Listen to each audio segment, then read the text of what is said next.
Hello everyone, welcome to खुशी की दुनिया। खुशी की दुनिया में आपका बहुत बहुत स्वागत है। कम्युनिकेशन एक एनर्जी है जो हम अपने थॉट्स, अपने वर्ड्स, अपने अपने बिहेवियर, अपने एक्शंस, अपने एक्सप्रेशन के जरिए भी जाहिर करते हैं। लोग कहते हैं कि ये बड़ी ताकत के साथ में बड़ी जिम्मेदारी भी आती है। अगर आपके ज़िंदगी में ज़िंदगी को लेकर के कोई बड़े सपने हैं तो आपको उसके लिए जिम्मेदारी भी लेनी होगी, और वो जिम्मेदारी खुद की, अपने शब्दों की है। शायद आपको नहीं पता होगा, लेकिन सही शब्दों का इस्तेमाल हमारी ज़िंदगी पे बहुत असर डालता है। क्योंकि कहा जाता है ना कि इंसान एक दुकान है और जुबान उसका ताला, उस दुकान का ताला। ताला खुलता है तो पता चलता है कि दुकान में कौन सा सामान कहाँ पड़ा है। तो आज की समरी कुछ इसी बारे में है। तो चलिए स्टार्ट करते हैं आज की समरी। यहाँ पे आप समरी को अपनी लाइफ में, लर्निंग को अपनी लाइफ में इम्प्लीमेंट कर सकते हैं। तो चलिए बिना देरी के स्टार्ट करते हैं आज की book summary, the science of effective communication by Ian ट्योर्स की। तो क्या आपको कभी ये फील हुआ कि आप जो कहना चाहते हैं वो कह नहीं पा रहे हैं? जब चीज़ें आपके हिसाब से नहीं होती है तो आपको बुरा लगता है। तो हो सकता है आपको अपनी कम्युनिकेशन स्किल को बेहतर करने की ज़रूरत है। अच्छा, कम्युनिकेशन एक बहुत ही ज़रूरी स्किल है। इसके बिना आप कभी भी ज़िंदगी में आगे नहीं बढ़ सकते हो। इस समरी से आप लोगों से स्किलफुल तरीके से बात करना सीखेंगे। आप देखेंगे कि इफेक्टिव कम्युनिकेशन क्यों इंपॉर्टेंट है। अच्छे कम्युनिकेटर ज़िंदगी से वो सब कुछ पा सकते हैं जो चाहते हैं, चाहे वो उनके पसंद की जॉब हो, अच्छे ग्रेड्स हो, रोमांटिक पार्टनर, वो सब कुछ कर सकते हैं। बहुत अच्छे कम्युनिकेशन स्किल से दोस्त बनाना भी आसान होता है। इस समरी से आप इफेक्टिव कम्युनिकेशन के बेसिक प्रिंसिपल सीखेंगे। कम्युनिकेशन के दौरान ध्यान से सुनना सबसे इंपॉर्टेंट रहता है। आप सुनने के कई तरीके सीखेंगे, और आप यह भी सीखेंगे कि दूसरों के जजमेंट के बारे में चिंता करना कैसे बंद करें। आप यह भी सीखेंगे कि बातचीत के दौरान नेगेटिव होने से कैसे खुद को रोकना है। आपके नेगेटिव होने से कोई भी आपसे दूर जा सकता है, और अपनी बातों से बिना दूसरों को ठेस पहुंचाए अपने पॉइंट ऑफ वैल्यूज को भी शेयर करना सीखेंगे।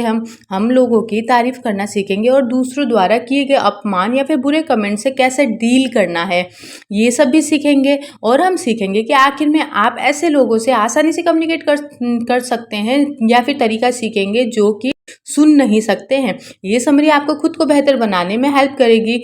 तो चलिए इस स्किलफुल लर्निंग बेहतरीन जर्नी को स्टार्ट करते हैं। इस पहले चैप्टर से, listening the most fundamental all communication skill, यानी अच्छी बातचीत का बेसिक प्रिंसिपल होता है ध्यान से सुनना। लेकिन ज़्यादातर लोगों के लिए बातचीत का मतलब है खुद बोलते जाना। तो जैसे कि दूसरे क्या कह रहे हैं उस पर ध्यान ही नहीं देते हैं वो लोग। इस वजह से जो जो सुनते हैं उसका बस 25% ही याद रख पाते हैं। आपको शायद पता नहीं होगा कि आपकी बातचीत के दौरान ध्यान से सुनना इतना इंपॉर्टेंट क्यों है। जब आप कोई बातचीत स्टार्ट करते हैं तो आप कुछ सीखते हैं। अलग अलग लोगों से इंटरेक्ट करके हम अपनी नॉलेज को बढ़ाते हैं। इसीलिए हम जिस इंसान से बातचीत कर रहे हैं उनसे कुछ सीखने को मिलेगा, ये सोच करके उसको मेंटर के रूप में देखिए और उनको सुनना स्टार्ट करिए। कम्युनिकेशन एक्सपर्ट जूलियन ट्रेजर का कहना है कि लोग सिर्फ 7% ही बातचीत पर ध्यान देते हैं। हम जानते हैं कि अगर कुछ भूल गए तो हम आसानी से किसी बुक या वीडियो में खोज सकते हैं, लेकिन हम अपनी माँ से हुई बातचीत को इंटरनेट में नहीं खोज सकते हैं। उसके लिए हमें उनसे बातचीत जब करते तो हमको वो चीज़ ध्यान से सुनना होगा। अच्छे से सुनने के लिए आपको इसके अलग अलग टाइप के बारे में पता होना चाहिए। उन्हें लिसनिंग अप्रोच कहा जाता है। यह बात करते समय आपकी पोजीशन के ऊपर डिपेंड करता है। पहला अप्रोच है क्रिटिकल लिसनिंग। यह तब होता है जब आप किसी बातचीत में फैक्ट्स को एनालाइज करते हैं। जैसे आपका दोस्त आपको उसके नए फ़ोन के बारे में बता रहा हो, वहाँ आपको बता रहा है कि किसकी स्क्रीन कितनी है, प्रोसेसर कितना फास्ट काम करता है, इसके अंदर कितना डेटा या फिर जो भी इंफॉर्मेशन स्टोर किया जा सकता है। जब आप उसको सुनते तो आपको उसकी बातों को वेरीफाई करने की कोशिश करते हैं। आप सोच रहे होते हैं कि क्या उसका फ़ोन सच में मार्केट के दूसरे फ़ोन से बेहतर है। दूसरा है एम्पैथेटिक, यानी कि इसमें हम दूसरों को उनकी फीलिंग्स एक्सप्रेस करने के लिए सुन रहे होते हैं। जैसे कि आपकी दोस्त आपको बता रही है कि वो अपने बॉयफ्रेंड से ब्रेकअप के बाद कितनी दुखी है। आपकी पोजीशन इस सिचुएशन में आपकी दोस्त की ज़रूरत के हिसाब से होनी चाहिए। तीसरी अप्रोच है रिडक्टिव लिसनिंग, यानी कि जिसे एक सर्जिकल नर्स हेड सर्जन के कमांड को फॉलो करती है।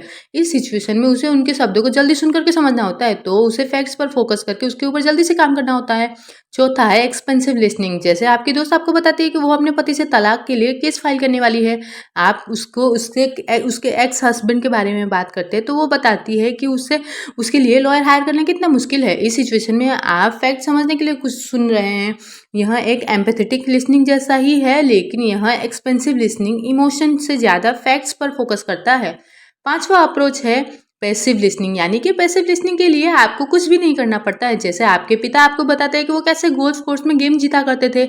इस सिचुएशन में आपको रिएक्ट करने की जरूरत नहीं है। आप जानते हैं कि आपके पिता सिर्फ चाहते हैं कि कोई उनको सुने, और अब आते आगे आता है, आखिरी आता है कि एक्टिव लिसनिंग। जब आप किसी से सवाल पूछते हैं, सामने वाले वाले शब्दों के ऊपर रिएक्ट करते हैं, तो एक्टिव लिसनिंग में आप सामने वाले को यह बताते हैं कि आप उन्हें सुनने में इंटरेस्टेड हैं और आपको किस लिसनिंग अप्रोच का इस्तेमाल करना है, यह सिचुएशन पर डिपेंड करता है। कई लोग एक्टिव लिसनिंग पसंद करते हैं क्योंकि दूसरों के द्वारा समझे जाने एक अच्छा एहसास होता है, लेकिन कई बार सिर्फ पैसिव लिसनिंग भी करते हैं या फिर उतना ही काफ़ी होता है। अब नेक्स्ट चैप्टर में बात करेंगे हम लोग कि how to stop fearing judgement, यानी कि कुछ लोग बात करते समय में सिर्फ सही शब्द चुनने में ही स्ट्रगल नहीं करते, बल्कि उन्हें इस बात का भी बहुत ज़्यादा डर होता है कि उन्हें जज किया जाएगा।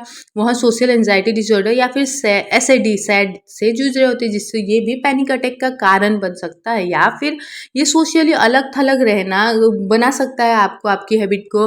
हालांकि सभी लोग को ऐसी टेंडेंसी नहीं होती, लेकिन वो सब इस बात का चिंता करते हैं कि लोग हमारे बारे में क्या सोचते हैं।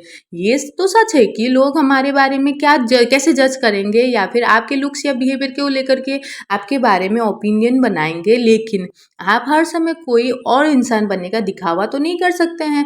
ऐसा करने से जिंदगी में कभी ना कभी आप थक जाएंगे। आप हर किसी को खुश नहीं कर सकते, इसलिए सबसे अच्छा यही है कि आप खुद को एक्सेप्ट करें। खुद को एक्सेप्ट करने के लिए सबसे पहला स्टेप है अपना सेल्फ कॉन्फिडेंट बनाना। जब आप कॉन्फिडेंट होते हैं तब लोग क्या कह रहे हैं आप उसकी परवाह नहीं करते। अपने सेल्फ कॉन्फिडेंट को बनाने के लिए पहले आप अपने सेल्फ क्रिटिसिज्म, यानी कि खुद की बुराई करने वाली सोच को चैलेंज करिए। जब आप खुद को दिन भर क्रिटिसाइज करते रहते हैं तो वो चीज़, वो बात, हमारी वो हैबिट हमको बुरा फील कराता है, बुरा महसूस कराता है।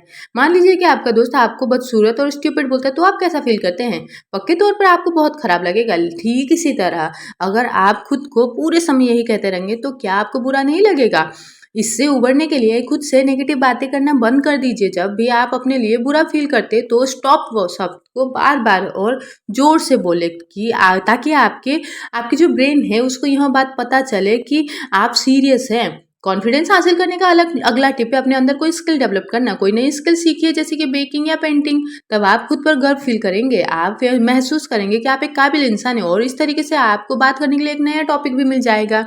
और आखिरी टिप होता है कि लोग जो कहते हैं उसका असर खुद पर मत पड़ने दीजिए। अगर किसी को लगता है कि आप दिखने में खूबसूरत नहीं है तो ये उनकी सोच है, उनका ओपिनियन है, आप इस बारे में कुछ नहीं कर सकते हो। लेकिन अगर आप लोगों को बोरिंग या स्टूपिड लगते हो तो आप खुद को इंटरेस्टिंग बनाने के लिए, स्मार्ट बनाने के लिए मेहनत कर सकते हैं। आप किसी के कॉन्फिडेंट को कुछ ही सेकंड में जज कर सकते हो। जैसे सुजैन को ही ले लीजिए, वो घर लौटते समय किसी एक नए पड़ोसी से मिली। वह इस बात से चौंक गई कि वह कितना कॉन्फिडेंट और अंडरस्टैंडिंग है। सुजैन को लगा कि वह कम उम्र से ही बहुत सोशल, यानी कि मिलनसार टाइप के शख्स रहे होंगे। वह उनकी तरफ खिंचाव फील करने लगी। बाद में उसे पता चला कि उसके नए पड़ोसी ने एक रिटायर्ड शेफ है, यानी कि वो कानूनी मामलों की देखरेख करने वाले। इस तरह आप देख सकते हैं कि किस तरह उनकी पर्सनैलिटी के बारे में कंक्लूजन निकालने के लिए क्लूज पर ध्यान दिया। वह रिटायर्ड शेफ इसलिए कॉन्फिडेंट थे क्योंकि उनको खुद पे भरोसा था।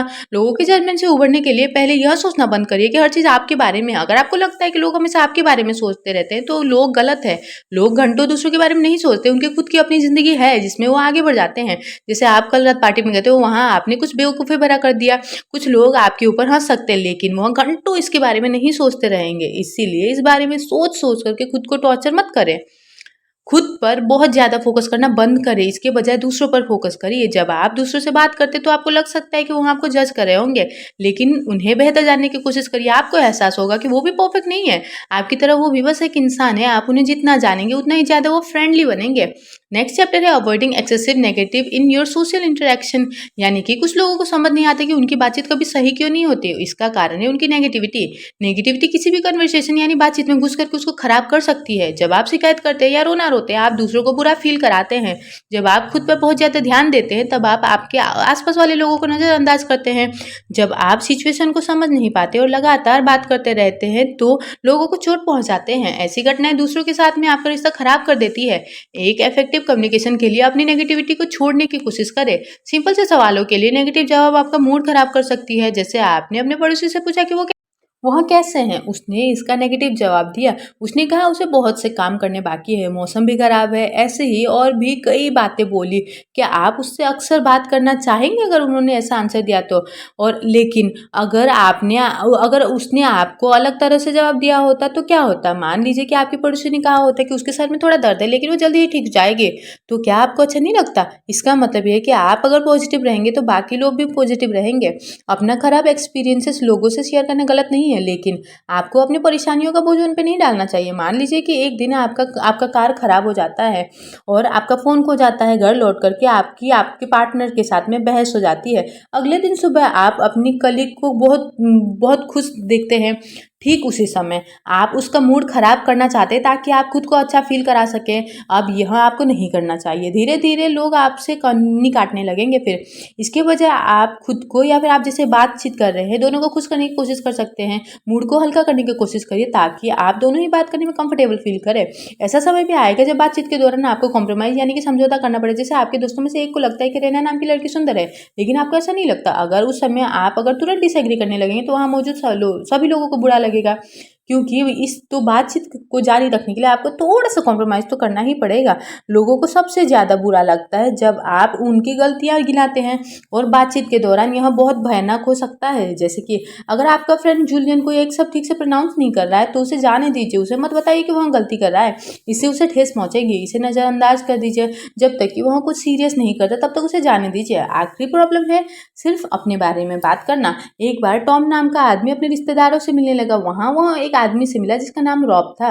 रॉब उसके कज़न का पार्टनर था। जब टॉम ने रॉब से कहा कि वो सिर्फ़ अपने यूरोप के सबसे महँगे रिज़ॉर्ट में के बिताए हुए वेकेशन के बारे में बात करता रहता है, तब रॉब टॉम के एडवेंचर के बारे में सुनने में बिल्कुल भी इंटरेस्टेड नहीं था। इस तरह से टॉम को इतनी चिड़चिड़ाहट होने लगी और वो ज़ोर से बोलना चाहता था कि बस करो भाई, हो गया। तो इसे सेल्फ सेंटर्ड होना कहते हैं। यानी बस अपनी ही बातें करते जाना। आपको कभी भी खुद को दूसरों से बेहतर नहीं दिखाना चाहिए। बहुत से कन्वर्सेशन के फेल होने के ये मेन कारण है। डिस्कशन के दौरान दूसरे लोगों को भी अपना पहलू कहने का मौका दीजिए, तभी वहाँ सही मायने में कन्वर्सेशन होगा। बातचीत में अच्छा ना होना एक ऐसी चीज़ है जो लोगों को इन्फीरियर या कमतर फील कराती है, लेकिन आप पॉजिटिव रह करके इसको ठीक कर सकते हैं क्योंकि समय या प्रैक्टिस के साथ में आप बातचीत करने में बेहतर हो ही जाएंगे। नेक्स्ट चैप्टर है the ethical conversationalist, getting your views across and needs met without harming others. अच्छी कन्वर्सेशन स्किल बहुत अच्छे रिलेशनशिप बना सकती है, लेकिन अच्छा कन्वर्सेशन स्किल होने का मतलब झूठ बोलना नहीं है। झूठ बोलना कभी भी सही नहीं होता। हाँ, कुछ सिचुएशन होते हैं जहाँ झूठ बोल करके एक इंसान बच के निकल सकता है, लेकिन आगे चल करके इसके अनचाहे नतीजे भी हो सकते हैं। यही बात हंसी मजाक पर भी लागू होती है। कुछ जगह है जहाँ आप मजाक कर सकते हैं, लेकिन कुछ जगह ऐसी है जहाँ आप मजाक नहीं कर सकते। मजाक करते वक्त हमेशा ध्यान रखें कि आप किसके साथ मजाक करें ताकि उनको चोट ना पहुंचे। चलिए बातचीत के दौरान झूठ बोलने और मैनिपुलेट करने के डिस्कशन सुनते हैं। इमेजिन करिए कि आप अपने दोस्त को आप अपने घर आते समय एक बोतल सोडा लाने के लिए कहते हैं। आप यहाँ क्या कर रहे हैं? आप अपने शब्दों को उसके बिहेवियर को बदलने की कोशिश कर रहे हैं और इसमें कुछ गलत नहीं है। जब तक कोई काम किसी को चोट नहीं पहुंचाता वो सही होता है, लेकिन कुछ लोगों का मानना है कि लोगों को मैनिपुलेट करना गलत है। मैनिपुलेट करने का मतलब होता है चीज़ों को अपने हिसाब से घुमाना।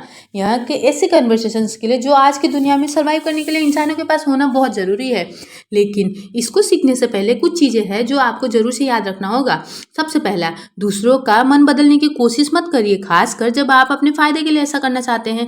मान लीजिए कि आपकी एक दोस्त एक ऐसे इंसान को पसंद करती है जिसको आप पसंद नहीं करते हो, लेकिन आप ये भी जानते हो कि वो इंसान बुरा नहीं है और शायद वो आपके दोस्त को पसंद भी करता है। आप अपने दोस्त को उसके साथ समय बिताने से रोकते हैं। इस तरह से आप अपने दोस्त की फीलिंग्स को चोट पहुंचा रहे हैं। अगर किसी तरह से उसको ये बात पता चल जाता है तो आप अपना दोस्त और भरोसा दोनों खो देते हैं। दूसरा है, किसी की कमजोरी या मजबूरी देकर के उसे ऊंचा बनने की कोशिश मत करिए। मान लीजिए कि आप एक लॉयर है, आपके दोस्त ने आपको और कुछ कलीग्स को समय बिताने के लिए अपने घर बुलाया है। उनमें से एक अपने अपने से नीचे फ्लोर पर रहने वाले पड़ोसी के बारे में बताता है जो बड़ा ही इरिटेटिंग है। वो आदमी कहता है कि वह अपने पड़ोसियों के खिलाफ उसे डिस्टर्ब करने के लिए केस कर देगा। वो और चीजें भी बताता है जिसके लिए वो केस करना चाहता है। एक लॉयर होने के नाते आप जानते हैं वो ऐसा नहीं कर सकता, तो आप उसे सही जानकारी दे करके आप उसका मन बदलने की कोशिश करते हैं, लेकिन क्योंकि उसे उसको लॉ के बारे में कुछ ज़्यादा पता नहीं है तो इसलिए वो इसे घबराया हुआ शर्मिंदा फील करेगा। तो झूठ बोलना कैसा रहेगा? हमें बचपन से ही सिखाया जाता है कि कभी झूठ नहीं बोलना चाहिए। हमारे पेरेंट्स हमेशा हमसे कहते हैं, लेकिन अगले ही पल हमें उसने उन्हें झूठ बोलते हुए सुनते हैं। तो आपको लगता होगा कि आखिर झूठ बोलना सही है या गलत?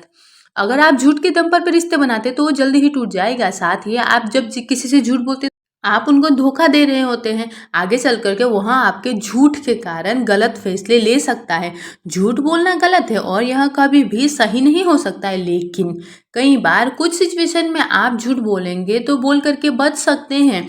तो जैसे जब आपका दोस्त आपसे पूछता है कि क्या आपको उसकी नई हाइट पसंद आई या नहीं, तो आप अपने दोस्त को बुरा फील नहीं कराना चाहते और इसीलिए ऐसे समय झूठ बोलने में कोई बुराई नहीं है। लेकिन जब सीरियस चीज़ों की बात आती है तब आपको सच बोलना चाहिए। मान लीजिए कि आप अपने दोस्त को कहते हैं कि वो इंजीनियरिंग में अच्छी है, वो इस पर यकीन कर लेती है और इंजीनियरिंग के एग्ज़ाम की तैयारी कर लेती है, लेकिन वो बहुत कम नंबर लाती है और फेल हो जाती है। अब यहाँ पे अपने दोस्त से सच बोलना ज़्यादा अच्छा है, भले उसे चोट क्यों ना पहुँचे। तो इस इम्पोर्टेंट पॉइंट को समझने के बाद अब बढ़ते हैं आगे नेक्स्ट चैप्टर की ओर, द आर्ट ऑफ कॉम्प्लीमेंट। तारीफ करना किसी के दिल को जीतने का एक असरदार तरीका है। जब आप किसी की तारीफ करते हैं तो उन्हें लगता है कि आप उनकी केयर करते हैं, बदले में वो आप पे ध्यान देने लगते हैं। लेकिन आपको यह भी पता होना चाहिए कि तारीफ करने पर आपको रिस्पॉन्ड कैसे करना। इसके लिए आप बस उन्हें दिल से धन्यवाद दे सकते हैं। ऐसा करना लोगों को यह बताएगा कि आप उनकी ओपिनियन को मानते हैं, समझते हैं। तो तारीफ करना बहुत आसान है, आपको बस उस इंसान के पास जाना है और अपने दिल की बात उसको कहना है। लेकिन क्या आपको लगता है कि वो आपका यकीन करेंगे या नहीं, या फिर तारीफें कब असरदार होती है? तो जैसे कि तारीफें तब असरदार होती है जब वो ईमानदारी और दिल से की जाती है। जैसे जब आपका दोस्त आपको होमवर्क के बारे में बताता है तो उसकी तारीफ करते हैं आपकी, वो बहुत स्मार्ट है, उन्होंने बस आपको होमवर्क के बारे में बताया था, आपका होमवर्क नहीं किया था।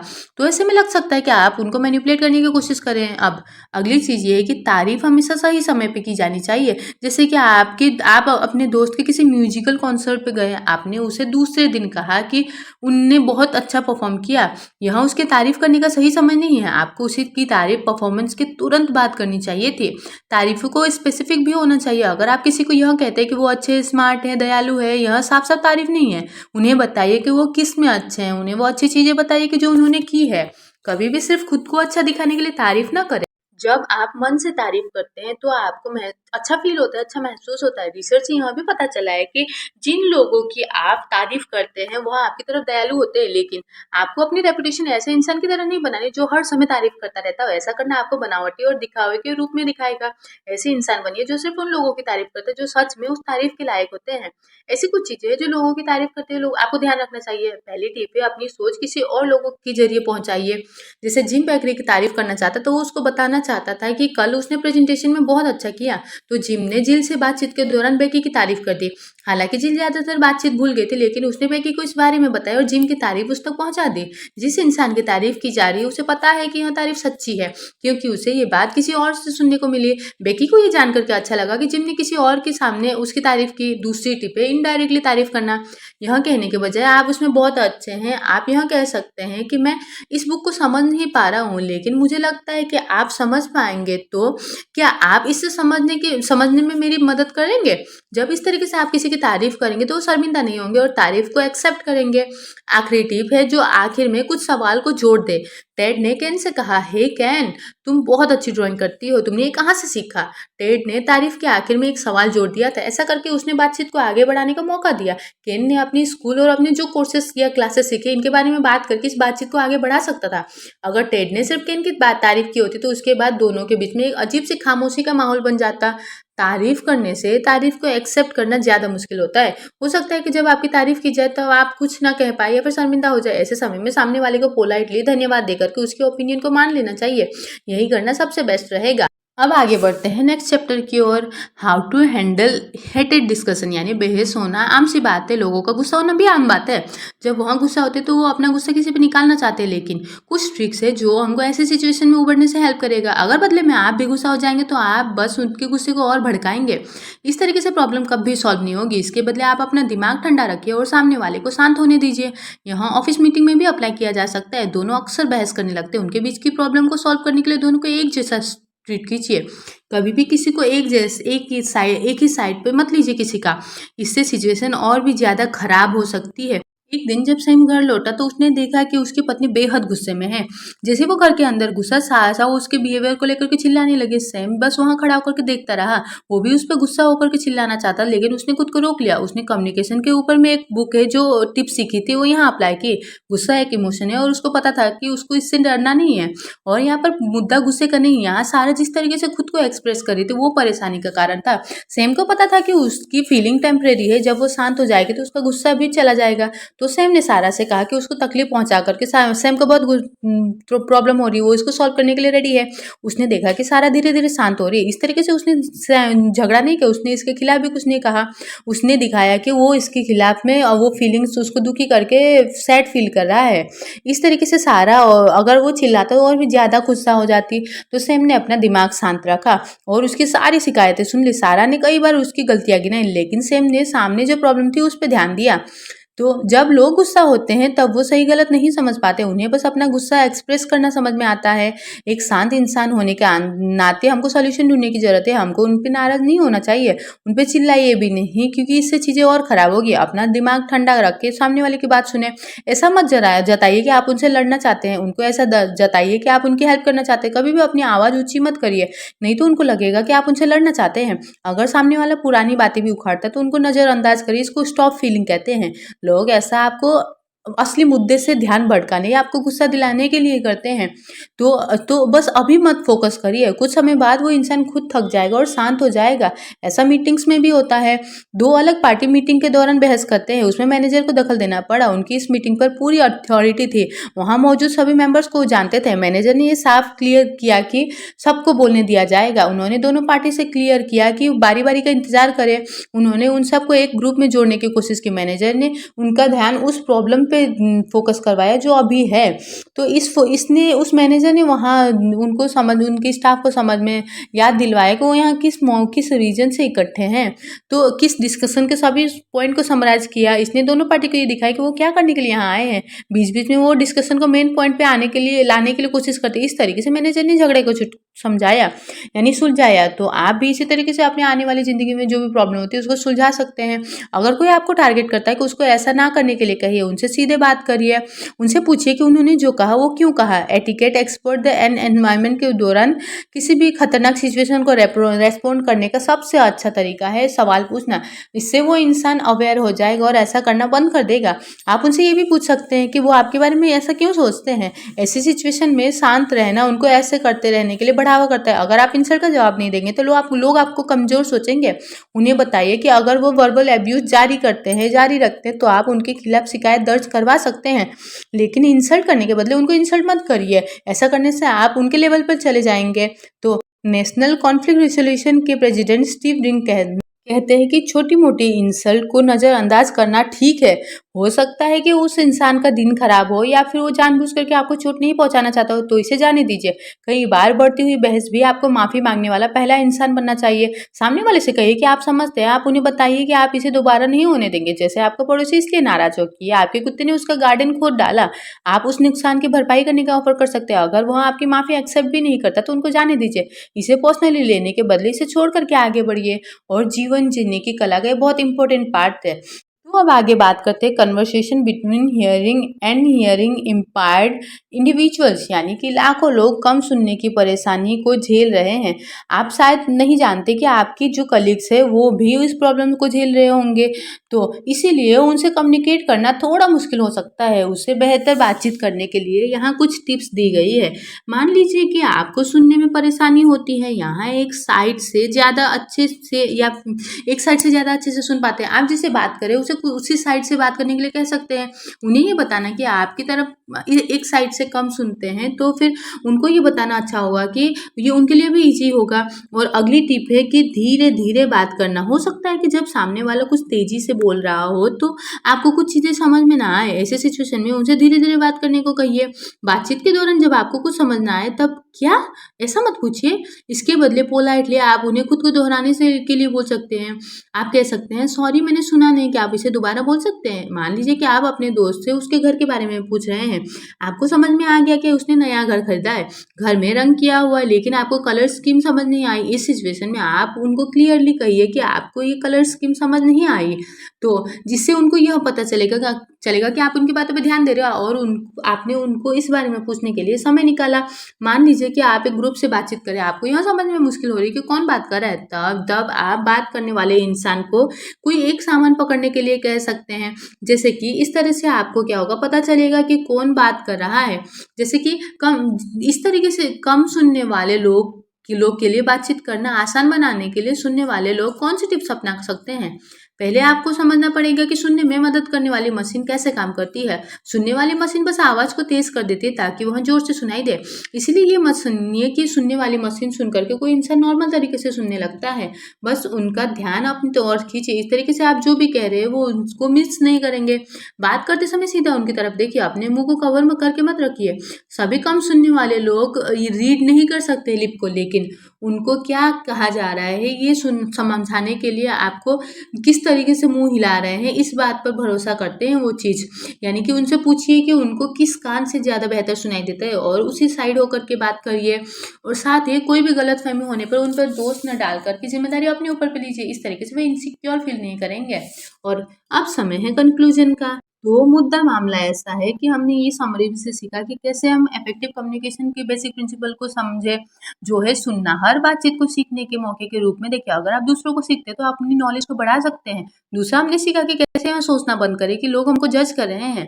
हम जैसे हैं खुद को वैसे ही स्वीकार करें और खुद से नेगेटिव बातें करना भी बंद कर दें। आप सबको खुश नहीं कर सकते, इसीलिए वो करिए जिससे आप खुश रह सकते हो। तीसरा, हमने सीखा कि बातचीत के दौरान पॉजिटिव कैसे रखना है, शिकायत करना और अपना रोने से बचिए। अगर आप बातचीत के बारे में बार बार नेगेटिव चीजें लाते रहेंगे तो हो सकता है कि लोग आपसे बात करना ना चाहे।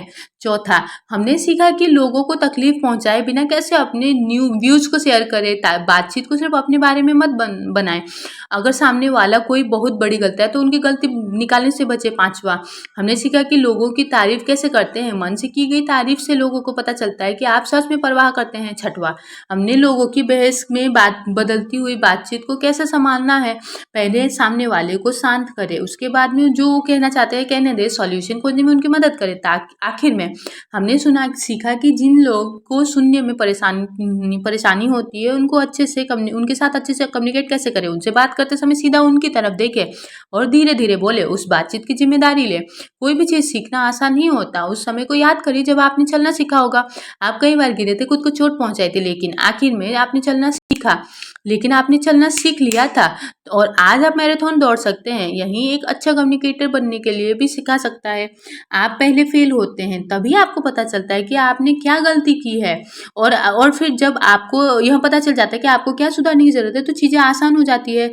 इस समरी के सिंपल ट्रिक्स आपको ज़िंदगी भर साथ देंगे और ये समरी आपको ज़िंदगी भर याद रहे। इसके लिए ज़रूरी है कि आपको इस समरी के जितने भी की टेकअवेज है, 1 नहीं, 2 नहीं, 3 नहीं, बल्कि जितने भी है, जिन्होंने भी आपको टच किया है उनको आप मेमोराइज़ करते रहिए, क्योंकि एक बार पढ़ने से हमको लर्न नहीं हो जाता है, हमको कंटिन्यू इसको सुनना पड़ता है। तो कैसी लगी आपको यह समरी, या फिर आप अगर कोई और समरी सुनना चाहते हैं तो वो भी कमेंट बॉक्स में लिख सकते हैं। Thank you for listening this audio. Thank you so much.